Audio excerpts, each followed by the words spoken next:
This is the isopropyl alcohol cannon.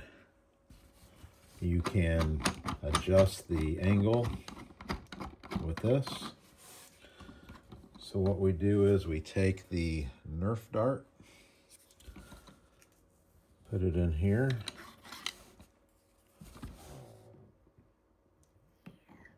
push it in, unscrew the breech, put a mist of alcohol in. I didn't have very good aim, but I think that will work. And we push down on the trigger to ignite it.